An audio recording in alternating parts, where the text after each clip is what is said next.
اعوذ باللہ من الشیطان الرجیم بسم اللہ الرحمن الرحیم یا بنی اسرائیل اذکروا نعمتی التی انعمت علیکم وانی فضلتکم علی العالمین واتقوا یوما لا تجزی نفس عن نفس شیئا ولا یقبل منها عدل ولا تنفعها شفاعة ولا هم ينصرون وَإِذِ ابْتَلَىٰ إِبْرَاهِيمَ رَبُّهُ بِكَلِمَاتٍ فَأَتَمَّهُنَّ قَالَ إِنِّي جَاعِلُكَ لِلنَّاسِ إِمَامًا قَالَ وَمِن ذُرِّيَّتِي قَالَ لَا يَنَالُ عَهْدِي الظَّالِمِينَ وَإِذْ جَعَلْنَا الْبَيْتَ مَثَابَةً لِلنَّاسِ وَأَمْنًا وَاتَّخِذُوا مِن مَّقَامِ إِبْرَاهِيمَ مُصَلًّى وَعَهِدْنَا إِلَىٰ إِبْرَاهِيمَ وَإِسْمَاعِيلَ أَن طَهِّرَ بَيْتِيَ لِلطَّائِفِينَ وَالْعَاكِفِينَ وَالرُّكَّعِ السُّجُودِ وَإِذْ قَالَ إِبْرَاهِيمُ رَبِّ اجْعَلْ هَٰذَا بَلَدًا آمِنًا وَارْزُقْ أَهْلَهُ مِنَ الثَّمَرَاتِ مَنْ آمَنَ مِنْهُم بِاللَّهِ وَالْيَوْمِ الْآخِرِ قَالَ وَمَنْ كَفَرَ فَأُمَتِّعُهُ قَلِيلًا ثُمَّ أَضْطَرُّهُ إِلَىٰ عَذَابِ النَّارِ وَبِئْسَ الْمَصِيرُ صدق اللہ مولانا العظیم۔ حضرات، سورہ البقرہ کے یہ 15ویں رکوع کی ابتدائی آیات ہیں۔ اب یہاں سے ایک نیا سلسلہ تقریر شروع ہو رہا ہے۔ بنی اسرائیل کو پھر یاد دلایا ہے اللہ تعالیٰ نے اپنی نعمتوں کو۔ فرمایا کہ یا بنی اسرائیل، اے بنی اسرائیل، اذکروا نعمتی التی انعمت علیکم، کہ یاد کرو میری ان نعمتوں کو جو میں نے تم پر کی۔ اللہ تعالیٰ نے سب سے بڑی نعمت تو اس قوم پر یہ کی کہ انہیں دنیا کی امامت اور پیشوائی کے منصب پر فائز کیا، اور اس کے علاوہ بھی طرح طرح کی نعمتوں سے انہیں نوازا۔ وَأَنِّي فَضَّلْتُكُمْ عَلَى الْعَالَمِينَ، اور یہ کہ میں نے تمام جہان والوں پر تمہیں فضیلت دی، یعنی دنیا کی امامت اور پیشوائی کے منصب پر فائز کیا کہ تم لوگوں کو اللہ کے دین کی طرف بلاؤ اور خود اس کی عملی مثال بنو، یعنی اللہ کے اطاعت گزار اور اس کی بندگی کرنے والے نمونے کے انسان بنو اور دنیا کو اس کی دعوت دو۔ وَاتَّقُوا يَوْمًا، اور ڈرو اس دن سے، لا تجزی نفس عن نفس شیئا، جب کوئی کسی دوسرے کے کام نہیں آئے گا، یعنی ہر ایک کو اپنا اپنا حساب دینا ہوگا، اپنی اللہ تعالیٰ کے سامنے ذمہ داری کے حوالے سے اس کی جواب دہی ہوگی۔ اور یہ کہ ولا یقبل منها عدل، کوئی فدیہ قبول نہیں کیا جائے گا، ولا تنفعها شفاعۃ، اور اسی طرح سے کوئی سفارش کام نہیں آئے گی، کسی کو فائدہ نہیں پہنچائے گی، ولا هم ينصرون، اور نہ ہی کوئی مدد کسی کو مل سکے گی، یعنی وہ دن بے لاگ ہوگا، اعمال کی بنیاد پر فیصلہ ہوگا، کوئی تعلق کسی کے کام نہیں آئے گا کہ کوئی کسی نبی کی اولاد ہے، یعنی کسی طرح سے بھی کوئی دوسری چیز کام نہیں آئے گی، اپنا عمل جو ہے وہی اس کے کام آئے گا۔ اور پھر ابراہیم علیہ السلام کے حوالے سے اب توجہ دلائی جا رہی ہے۔ حضرت ابراہیم علیہ السلام حضرت نوح علیہ السلام کے بعد وہ پیغمبر ہیں کہ جنہیں اللہ تعالیٰ نے دنیا کا امام بنایا اور انہیں یہ ذمہ داری سونپی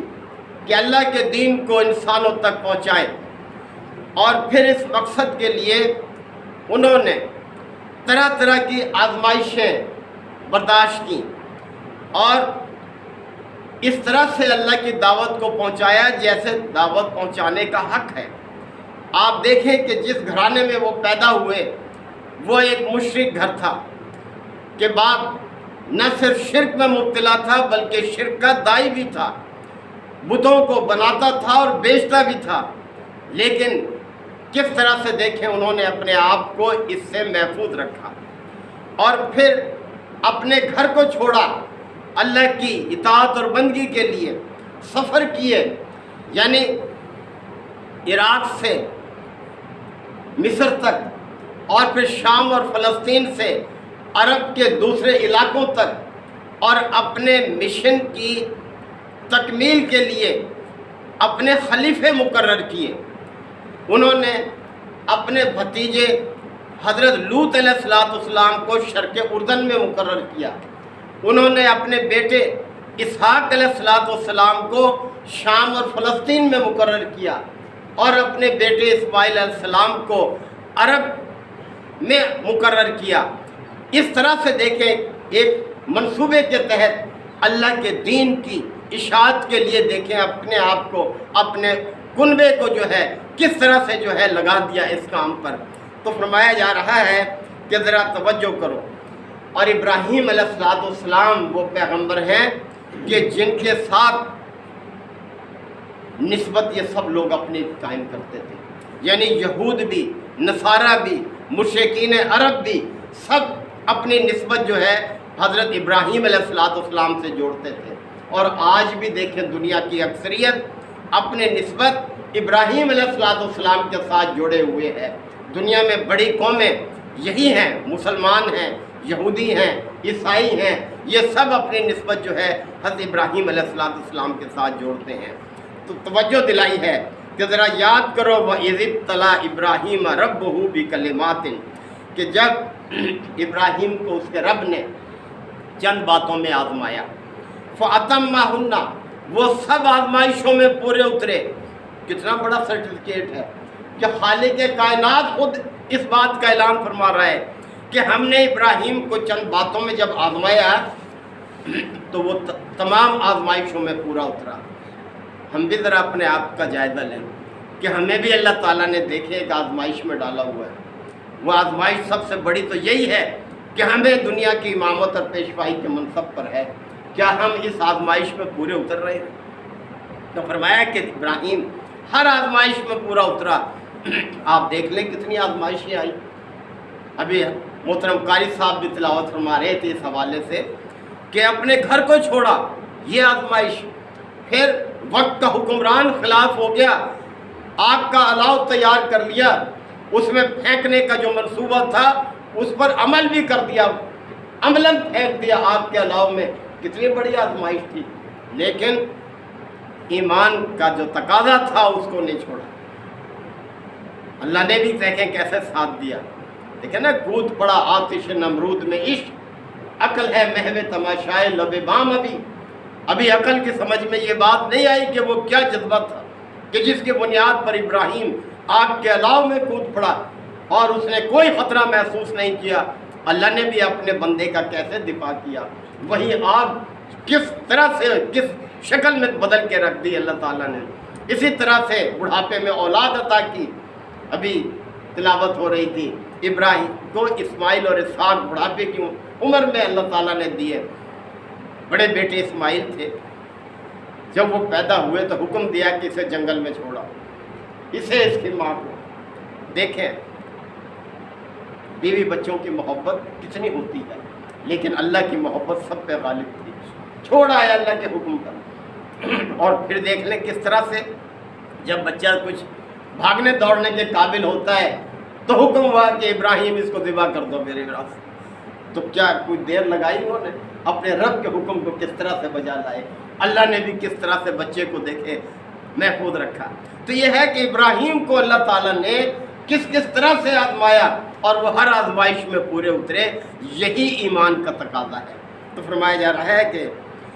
اللہ تعالیٰ نے پھر فرمایا قال انی جاعلک للناس اماما، اے ابراہیم اب تو اس بات کا مستحق ہے کہ اب میں تجھے دنیا کا امام بنانے والا ہوں۔ دنیا کا امام یعنی کسی علاقے کا، کسی قوم کا نہیں، بلکہ پوری دنیا کا میں تجھے امام بنانے والا ہوں۔ قال ومن ذریتی، تو ابراہیم نے پوچھ لیا اے میرے پروردگار کیا یہی وعدہ میری اولاد کے ساتھ بھی ہے؟ یعنی کیا میری اولاد بھی دنیا کی امام اور پیشوا ہوگی؟ تو اللہ تعالیٰ نے وضاحت فرما دی قال لا ینال عہد الظالمین، کہ میرا وعدہ ظالموں کے ساتھ نہیں ہے، یعنی میرا یہ وعدہ صالح افراد کے ساتھ ہے۔ ہاں جو میری اس صالحیت سے ہٹ کر چلیں گے تو میرا وعدہ ان کے ساتھ نہیں ہے۔ تو فرمایا قال لا ینال عہد الظالمین، میرا وعدہ یعنی دنیا کی امامت اور پیشوائی کا جو وعدہ ہے یہ ظالموں کے ساتھ نہیں ہے۔ وَإِذْ جَعَلْنَا الْبَيْتَ مَثَابَةً لِلنَّاسِ وَأَمْنًا، اور یاد کرو جب ہم نے اس گھر کو یعنی خانہ کعبہ کو، گھر سے مراد یہ ہے، فرمایا کہ اس گھر کو ہم نے امن کا گہوارہ بنایا اور دنیا کے لیے مرکز بنا دیا اس گھر کو۔ دیکھیں کس طرح سے یہ مرکز ہے، دنیا سے کھچے چلے آتے ہیں وہ لوگ جو ایمان کے دعوے دار ہیں، اس گھر کی زیارت کے لیے جاتے ہیں، سارا سال یہ سلسلہ چلتا رہتا ہے، اور خاص موقع پر بھی یعنی حج کے موقع پر بھی کس طرح سے لوگ اس گھر کی طرف اپنی مالی قربانی دیتے ہیں، اپنی مشقت کی قربانی دیتے ہیں، کس طرح سے اس گھر کی طرف شوق سے محبت سے آتے ہیں، یہ نہیں کہ مجبوراً وہاں آتے ہیں۔ تو فرمایا کہ وَإِذْ جَعَلْنَا الْبَيْتَ مَثَابَةً لِلنَّاسِ، یاد کرو جب ہم نے اس گھر کو لوگوں کے لیے مرکز بنا دیا، وہ امنا اور امن کی جگہ بنا دیا کہ جو اس میں داخل ہو جائے وہ امن پا جاتا ہے۔ وَاتَّخِذُوا مِن مَقَامِ إِبْرَاهِيمَ مُصَلًّى، اور مقام ابراہیم کو مصلی بنا لو، یعنی وہ جگہ جہاں ابراہیم خانہ کعبہ کے سامنے کھڑے ہو کر اللہ کی عبادت کرتے تھے، فرمایا اس جگہ کو اپنے لیے جائے نماز بنا لو۔ وَأَحِدْنَا إِلَىٰ إِبْرَاهِيمَ وَإِسْمَاعِيلَ، اور ہم نے تاکید کی ابراہیم اور اسماعیل کو، یعنی وہ مرکز خانہ کعبہ، کہ اس کو کیا کریں، انطہر بیتیہ، کہ وہ میرے اس گھر کو پاک رکھیں۔ پاک رکھنے سے مراد یہ نہیں ہے کہ کوڑے کرکٹ سے پاک رکھے، بلکہ اللہ ہی کی اطاعت ہو، اللہ ہی کی عبادت ہو، اسی کی بندی ہو، یہ ہے سب سے بڑی پاکیزگی، یعنی جہالت نہ ہو، شرک نہ ہو یہاں پر جو ہے۔ تو یاد کرو جب ہم نے ابراہیم اور اسماعیل کو یہ تاکید کی تھی کہ میرے اس گھر کو پاک رکھو، للطائفین، طواف کرنے والوں کے لیے، والعاکفین، اور اعتکاف کرنے والوں کے لیے، ورکع السجود، اور رکوع اور سجود کرنے والوں کے لیے میرے اس گھر کو پاک رکھو۔ یاد رکھیں ابراہیم علیہ السلام کی نسل کے دو بڑے سلسلے چلے ہیں۔ ایک سلسلہ ان کے بیٹے حضرت اسحاق علیہ السلام کی طرف سے ہے، جن کا مرکز جو ہے یہ شام اور فلسطین تھا، اس لیے کہ وہاں آباد کیا تھا اپنے بیٹے اسحاق کو، اور پھر بعد میں انہی سے یہ سلسلہ چلا حضرت اسحاق سے کہ ان کے بیٹے حضرت یعقوب ہوئے، حضرت یوسف ہوئے، اور پھر سے اسی سلسلے میں حضرت موسیٰ، حضرت داؤد، حضرت سلیمان، حضرت زکریہ، حضرت یحییٰ یعنی حضرت عیسیٰ، یہ سب اسی سلسلے سے آتے رہے۔ اور جب وہاں وہ آباد تھے تو وہیں پھر اللہ کا گھر یعنی بیت المقدس تعمیر ہوا، اور وہی پھر ان کا قبلہ مقرر ہوا، اور نبی کریم صلی اللہ علیہ وسلم تک وہی مرکز رہا، یعنی اسی کے طرف رک کر کے لوگ نماز پڑھتے رہے، حتیٰ کہ نبی کریم صلی اللہ علیہ وسلم بھی کوئی 14 سال سے کچھ عرصہ زیادہ تک بیت المقدس کی طرف رک کر کے نماز پڑھتے رہے، یعنی مدنی دور کا پورا 13 سالہ دور جو ہے وہ بیت المقدس ہی مرکز تھا۔ اور اسی طرح سے ہجرت کر کے جب آپ آ گئے تب بھی بیت المقدس کی طرف ہی رک کر کے نماز پڑھتے رہے، اور ہجرت کے دوسرے سال پھر یہ حکم نازل ہوا کہ اس کو خانہ کعبہ کو، یعنی جب امامت اور پیشوائی حضرت اسحاق علیہ السلام کی نسل سے ختم کر دی گئی اور نبی کریم صلی اللہ علیہ وسلم کی امت کے لیے جو ہے یہ مقرر کر دی گئی، تو پھر مرکز بھی تبدیل کر دیا گیا، پھر خانہ کعبہ کو جو ہے دنیا کے لیے وہ رخ قرار دے دیا گیا، اور اسی طرف رک کر کے نماز پڑھتے ہیں، یعنی کوئی 1300 سال تک وہ مرکز رہا یہ بیت المقدس جو ہے دنیا کی عبادت کا، اور پھر اللہ تعالیٰ نے اس کو مقرر کیا۔ تو فرمایا جا رہا ہے کہ وَإِذْ قَالَ إِبْرَاهِيمُ، یاد کرو جب ابراہیم نے یہ دعا کی تھی، رَبِّ اجْعَلْ هَٰذَا بَلَدًا آمِنًا، کہ میرے پروردگار اس شہر کو امن کا شہر بنا دے، وَارْزُقْ أَهْلَهُ مِنَ الثَّمَرَاتِ، اور انہیں اس کے باشندوں کو پھلوں سے رزق عطا فرما، من آمن منہم باللہ والیوم الآخر، جو بھی اللہ اور یوم آخرت پر ایمان لانے والا ہے ان سب کے لیے، قالا، اور اللہ تعالیٰ نے فرمایا، ومن کفر، یاد رکھو جس نے کفر کی راہ اختیار کی فَأُمَتِّعُهُ قَلِيلًا، تو میں سامان دنیا تو اس کو دوں گا، یعنی جب میں نے زندگی دی ہے تو سامان زندگی بھی دوں گا میں،